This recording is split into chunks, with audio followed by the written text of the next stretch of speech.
Hello everyone, and thank you for joining us today for Precision Digital's webinar on fail-safe solutions against cyber attacks. There's a lot to this topic, though we're going to try to go pretty quickly here for you. And I think we're going to present it in a way that all of you are going to easily be able to understand our points. So even if you're not a network security expert, that's almost the point of today's webinar. So I think you'll like the content. Before we get started, however, there's a few bookkeeping things that we like to do. First, I'd like to mention that today's webinar is being recorded. The number one question I get is, can I get the slides from the webinar? The number two question is, will a video be available? The answer to both is yes. By next week, you should get a email with a link to where you can watch the video and where you can download today's slides as a PDF. You may have also noticed that you are all in listen-only mode. There's simply too many people on the line for me to have everyone with open phone lines. And so rather than try to juggle turning people's mutes on and off manually, what I will do is ask that if you have a question during the course of today's topic, you simply type it into the chat box in the lower left-hand corner of your screen, at least for those of you who are on a desktop.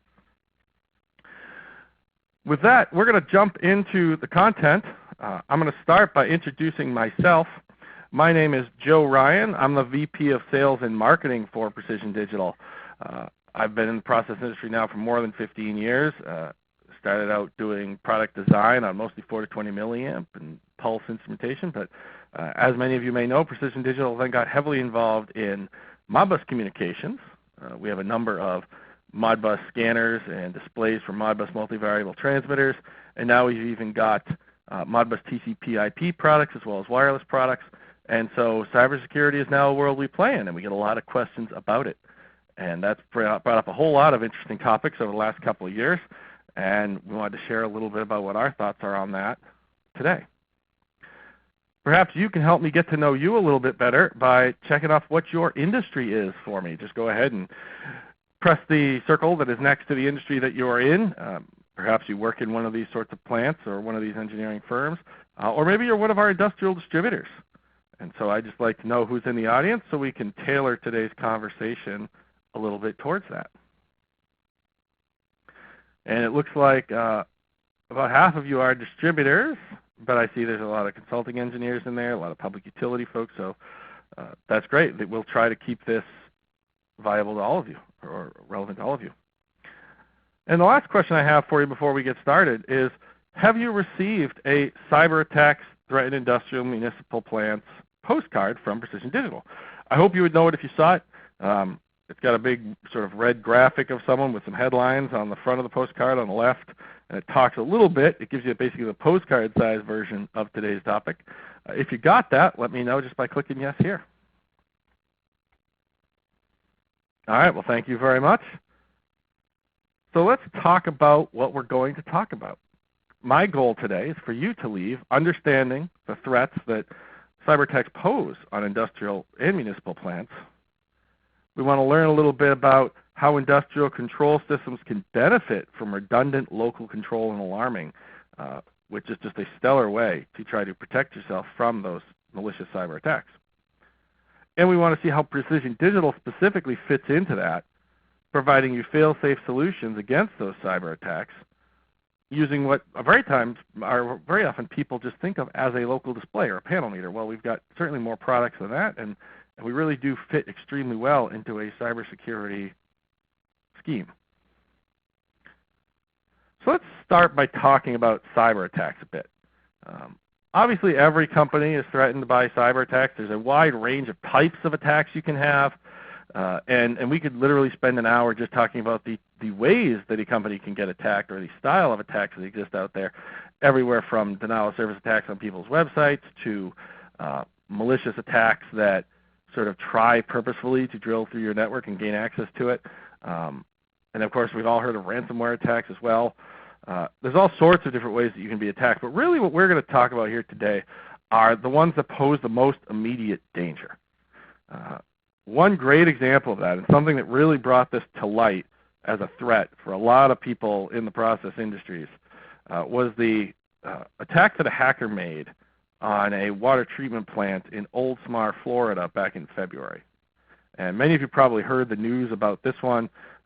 New York Times, you can see down there at the bottom, we've got some quotes from some headlines and articles. Dangerous stuff. Hackers tried to poison water supply of a Florida town.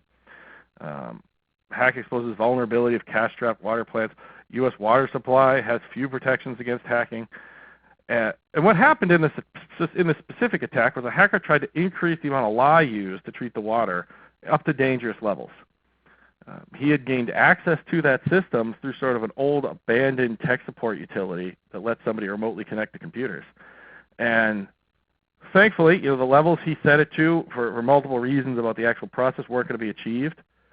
But it still could have caused some aggravation and some problem and a real risk to their water supply had somebody not happened to notice that the cursor was moving on the screen and making changes to his system. And that really just comes down to dumb luck. I've certainly been in plants myself where you've been in control rooms and you can see not every station is fully manned all the time with someone paying attention to it at all times. And so it really is just sort of up to luck that they happened to notice that this was happening. In this case, plant safeguards would have detected the chemical alteration before the water was allowed to pass on to consumers. But it showed you just how vulnerable this is. This is not a very sophisticated attack, and yet someone literally got control over their water system. If they knew what they were doing or just got a little luckier in what they were trying to change, who knows what might have happened there. Now, this is not something that just affects municipal water plants. There's all kinds of scary numbers that come out from various sources about cyber attacks on a regular basis. Some of those are shared here. 77% of organizations do not have a cybersecurity incident response plan. Now that doesn't say water and wastewater plants, that doesn't say municipal or industrial, that is just 77% of companies don't have something written down that tells them exactly what to do to protect themselves. I mean, think about it. Do you? Would your company, would your organization know what to do if they thought that they were the target of a malicious cyber attack? Have you ever been trained in a cybersecurity action plan? Probably not.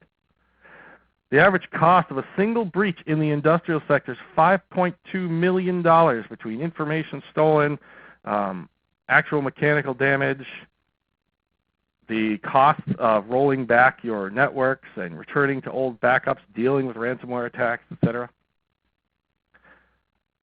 Specifically when it comes to municipalities, 67% surveyed experiencing a cyber attack where their network security was compromised at least once a year. And this is, of course, just the ones that they know about.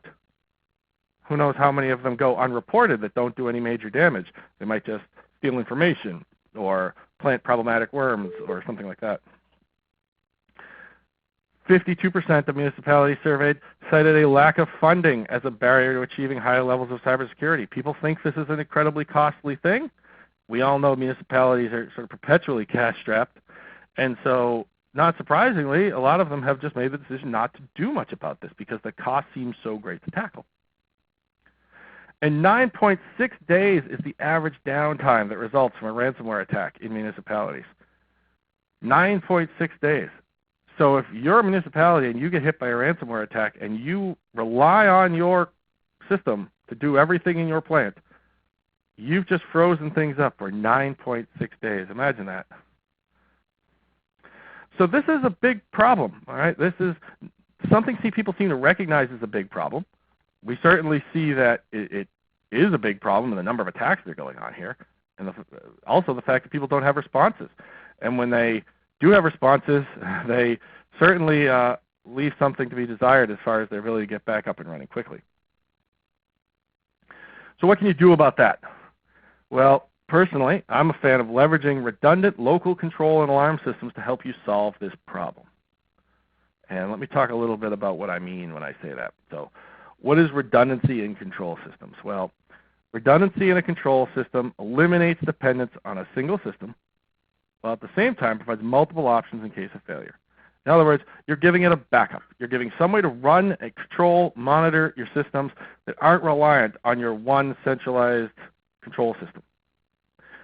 And what I like about that approach, and you'll find plenty of literature about this out there if you choose to pursue it, is that there's no way you are going to build your system fail-safe. You are not going to have a single system that is going to be unassailable by hackers or by malicious cyber attacks. It's just not going to happen. The Pentagon has been the subject of cyber attacks. Government agencies with near limitless budgets have been the subject of cyber attacks. Giant corporations get their data stolen, credit card companies, massive online retailers.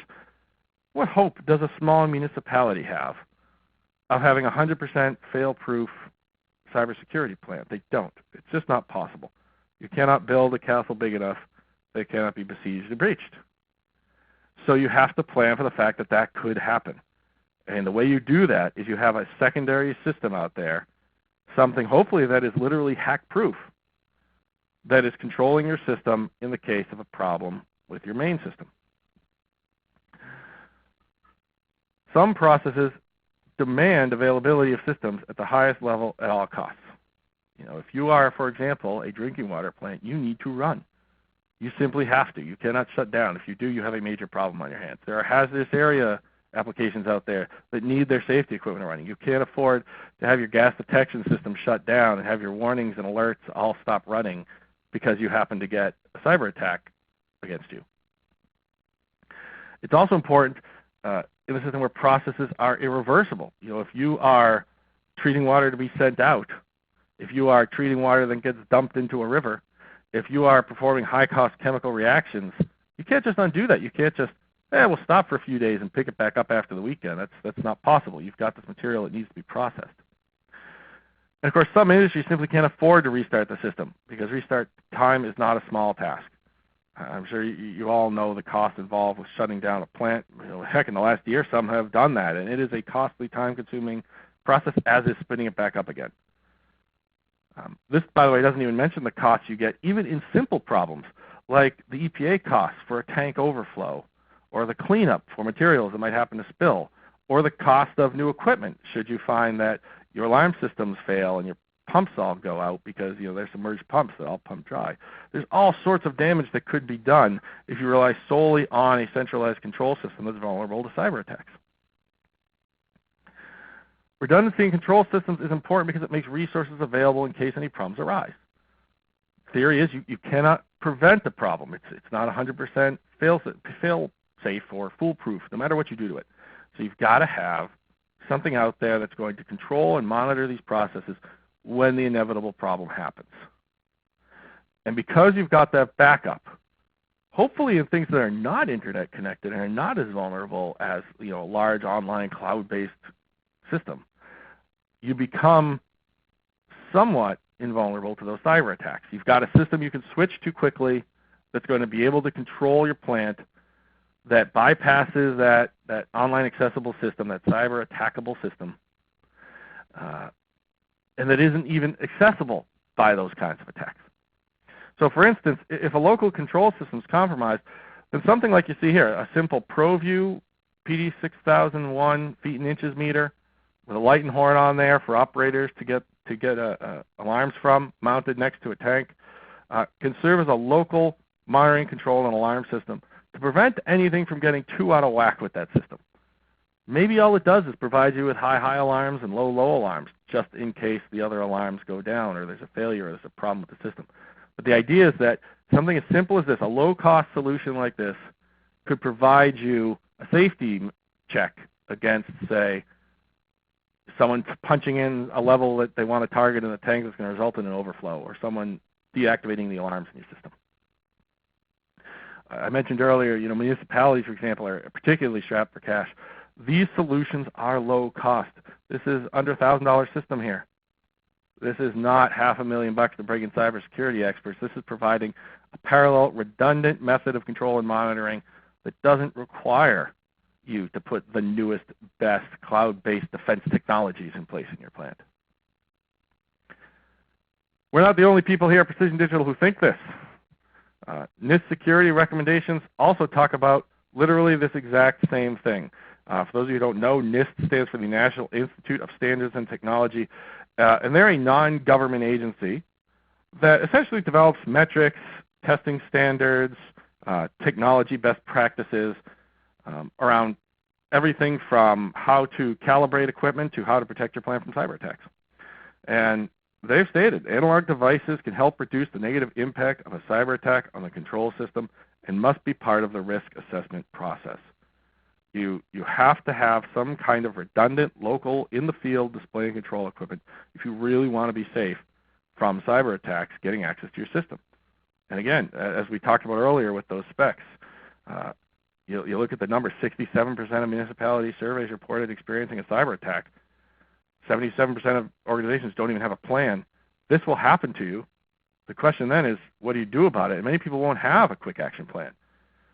So these local display and control elements can help eliminate, or help reduce anyway, the impact of those attacks when they inevitably do happen. What are their recommendations? Use meters that measure and display the state of the physical system. You can provide the operator with accurate information in situations where the control system is compromised. Visual and audible alarms can alert operators of alarm conditions.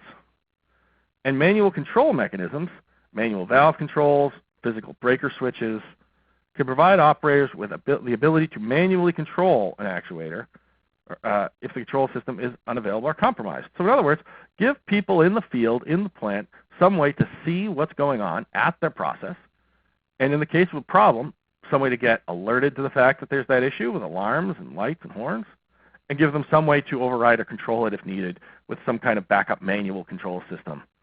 So that if you find your control room is now no longer practical to use, if it is shut down, if it is shut down by a ransomware attack, if the data there is questionable, they've got a redundant system they can fall back on where they know what is happening and they can still operate the facilities. So leveraging redundant control and alarm systems, it's a simple solution. You have your process. In this case, we've just got a basic tank over here with a level transmitter on top of that, and you are absolutely going to run that signal all the way back to your control room. In this case, we just happen to be using an isolated 4 to 20 milliamp output from a meter mounted in an enclosure, just like we saw earlier, right next to that tank. What's nice about this solution too is you've provided isolation between the control room and the tank. You bring your 4 to 20 milliamp into that meter that's at the bottom of the tank, and then it provides an isolated 24 volt output and 4 to 20 milliamp loop to send that 4 to 20 signal back to the control room. Heck, in a lot of cases nowadays, you're bringing a 4 to 20 milliamp down to the meter, and then you're pulling that data out from the control room via Modbus. But the point is the same in both cases. You've got a literal physical electrical barrier going on here between your control room and what's going on in the field. And under normal operations, maybe your operators don't even really care about that meter. Maybe it's not something that they look at all the time. Certainly, I will tell you from firsthand experience, operators love having that in the field so they can see what's going on in these tanks as they go about their process. So I bet you they will look at it more often than you think. But perhaps during the design process, they don't even care about that. And so in this case, what you have is you've got an operator just doing his thing in the control room day after day, doesn't really worry about that display in the field until something goes wrong. And the minute you have a compromised system, the number one question you're trying to answer is, well, what the heck is compromised? Which means at that moment, when something actually goes wrong, you don't actually know what you can trust. When they were in that plant in Florida, and all of a sudden they found out that somebody had changed the lye levels that they were trying to put into the water, how do they know that that's what was changed? How do they know what else might be there? Now you have to go check everything because you don't know how you were compromised. You don't know how long you were compromised for. You don't know all the things they might have done. So everything in that control room is now a giant question mark. People are running around scrambling. They're calling the supervisors. They're trying to figure out what's going on. They're getting the IT guys on the phone, and it's a huge mess, potentially for days. Remember those statistics we talked about earlier? Go back there. 9.6 days is the average downtime that results from a ransomware attack in a municipality. So this is going to take time, and the control room is now a problem. Well, thankfully, what have they got in the field, right? They've got a fully isolated system where an operator can go out to that tank, see what's there, know he's going to get alarms if there's a problem, and if he needs to, he can manually take control of it. So great. Let these folks in the control room go figure out what's going on, but the process can continue as normal. They can continue to do what they need to do because they have that backup system in place.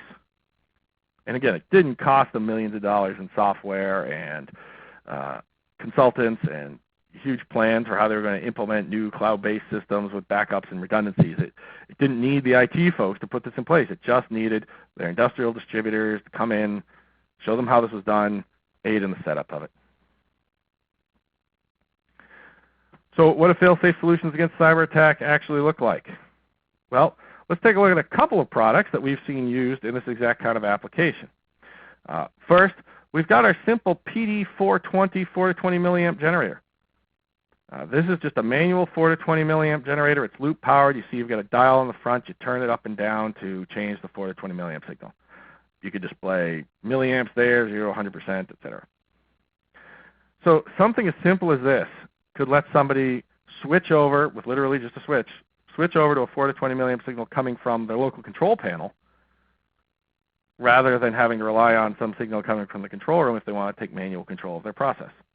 I've seen great use of this to manually control valves, where someone wants the ability to switch over to a 4 to 20 going to their valve actuator, but they want the ability to do it right at the panel where they're also looking at the valve position, etc. Easy to install products are a great option, like the PD6800 series.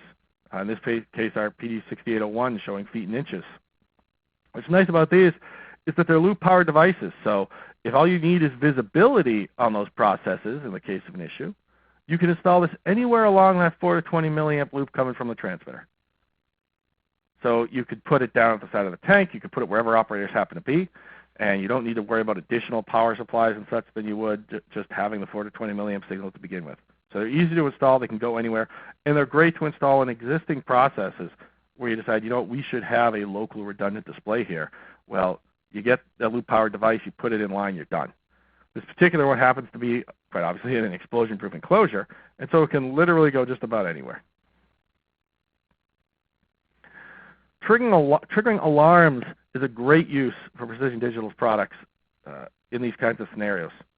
You want to have a 4 to 20 milliamp display, for example, to show what's going on in that tank, but you also want to have some alarms on there to drive things like external lights and horns to draw attention to the system. Or you want to have the ability to control some relays on those alarms, or perhaps have a manual backup for your batch process. Well, great. Putting a local control is a great way to do that with one device. And if you like the idea of having a single location to see what's going on, but you want something to back up the control room, but you think, wow, it's kind of nice having everything all in one location. We can control it all right from there. We can reset our totals. We can run our alarms. We can reset those alarm points, et cetera, et cetera. Well, we've got products like our PD9000, which is great for bringing in all kinds of signals, whether they're 4 to 20 milliamp signals, pulse inputs from flow meters. Now we have the ability to pull out, as a Modbus client or master, pull out information from Modbus systems for display and action, all here on one device, which could basically be a backup control room should you need it. Of course, my favorite part of the Consolidator Plus is you don't need to program it like you do a PLC or HMI, which is just kind of an incidental plus to setting up one of these. So now we've talked a little bit about the concerns here and how we might be able to help solve those problems in a cost-effective way that people understand. Would you like someone from Precision Digital to contact you to discuss using these local controllers for cybersecurity applications, or perhaps something else that's come to mind while we're looking at today's webinar? And if you'd like that, then just go ahead and click yes here. We'll be sure to reach out when the webinar is done. Looks like I still have a few responses coming in, so I'll let those trickle in here. All right, well, thank you very much. With that, I'd love to take a couple of questions. Looks like we have a few here that have come in from the audience. For those of you who may be departing now, I will mention there is a survey at the end of this webinar when you leave. It may pop up for you. If it does, I'd sure appreciate it if you take a couple of minutes just to fill that out. It'll probably take you less than 60 seconds. Those surveys do help us plan what future topics we'd like to talk about. So give us your feedback. Let us know what we did well. Let us know what you'd like to see. For those of you who stick around for a couple of questions, let's see what we've got here. So I have a question from Carson. And Carson has a question, if I go back to our slide about where I was talking about isolation, for example. There we go. So Carson was asking, what's the benefit of having electrical isolation between the control room and the field transmitter, is I think what he's trying to get at here. So why do I care about having electrical isolation between that transmitter and this control room? Well, from a cybersecurity perspective, you are probably going to be fine. And what I mean by that is It's great to have this side of my transmitter and meter disconnected with some electrical isolation from this side of the system because it's great to do that. But does it matter from a cybersecurity perspective? Probably not. Certainly there is the possibility that something could go wrong in the control room that could result in noise or even damaging signals being switched over to that line. Really, I'll tell you where I think the big advantage of that is from a cybersecurity perspective is when something goes wrong in the control room and people start trying to do whatever it is they're going to do to respond, you've isolated the operation of your signals into the field. And so what I mean by that is you could crop out that entire control room section, and I've still got my panel meter supplying power to my transmitter to run the loop to bring it back. And so everything is now sort of running independently. If this were just one 4 to 20 milliamp loop that ran all the way to the control room and all the way back into my transmitter, and I decide to start pulling plugs, cutting wires, rerouting things in the control room, trying to disconnect potentially problematic systems or whatnot, well, who knows what line I might cut and how that might just shut down my entire loop, and now I've got a big problem. Now, is it likely someone's going to start doing that? No, it's not likely. But personally, I like the idea that my meter and my transmitter just operate independently of what's happening over there electrically. All of the power supplies, et cetera, are provided in that field enclosure. And I don't need to rely on the fact that the control room is part of my 4 to 20 millionth loop keeping that transmitter alive. Now, beyond cybersecurity perspective, there's lots of advantages to having that isolation there. It helps prevent noise from coming down the line. It helps prevent coming down the line either from the control room or to the control room realistically. You could also have noise in the field out by your pumps and generators and such, who knows. It also helps prevent any kind of damaging signals from getting to your transmitter should somebody miswire something in the control room just during regular maintenance or installation, and that certainly does happen. So it also helps prevent ground loops, by the way, which is another concern. So there are a lot of sort of just general electrical reasons to want that isolation. I think from the cybersecurity standpoint, the main reason is you've got an isolated system out in the field that you can rely on and you can trust. There's nothing that's going to happen in that control room that's going to screw up the transmitter reading, in this case level, and the meter displaying it next to the tank. So hopefully that was a good example for you there. And then I've got another question here.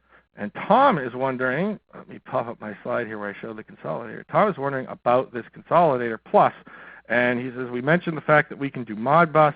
Can we do more than just be a slave device on the network? So I mentioned we have the ability to be a Modbus client or a master.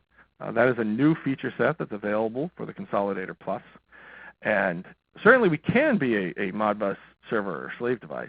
If all you want to do is have the control room, for example, write data to the consolidator via Modbus, you can do that. However, now the consolidator has the ability to, on an RS-485 line, reach out and be a master to connect to your Modbus devices, pull that data into it, and display it and act on it just like it would if they were 4 to 20 milliamp signals.